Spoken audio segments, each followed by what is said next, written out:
Hello from Duren in Germany, where I'm visiting my son Eric and his wife Christina and their dog Bernie. So I guess that makes Bernie my granddog, as I've heard said. I'm going to talk with you just a little bit about the kinds of things that it would be great for you to say and the kinds of things that it would not be great for you to say. And the first thing that I want to just stress is that what is most important is simply being a compassionate presence, not necessarily saying much of anything, just being there, acknowledging their loss, acknowledging their feelings, acknowledging the emotional process that they're going through. And so much of that is just about being present and bearing witness. And if you're going to say things, they can be very simple things like, I can see that this is a particularly hard day for you. It seems that way. Or, I'm just really sorry. Things that are statements of acknowledgement. And again, there's nothing that you can say that will take away the pain. Nor should you even be thinking in those terms, because their grief is their experience, and they need to go through that in whatever that means to them in terms of emotions, in terms of thoughts and feelings.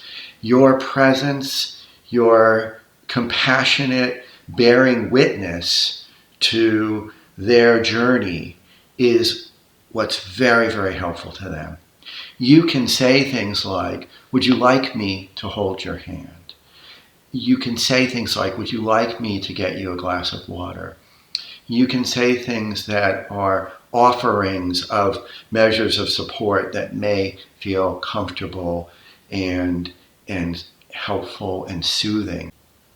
There are, of course, some things that you should not say, and they fall under the category of things that you're really saying to help you feel some kind of relief or distance from your own distress in being in the presence of somebody who is experiencing emotional pain. You do not want to say things like, they're going to be or they are in a better place after they have passed. You don't want to say things like, they're going to be or they are now over the rainbow bridge playing and feeling great and looking forward to being reunited with you. You don't want to say things like they're with God now, or anything that superimposes your own sense of spirituality onto the situation, because that will not, almost always that will not be helpful.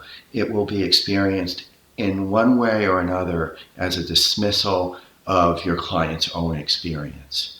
And you certainly don't want to say, nor do I think you would be inclined to say things like, well, you can get another dog or you can get another cat. This is a unique, very deeply moving and important relationship that the person is losing or has lost, and it needs to be treated with the kind of regard and respect that such a relationship warrants.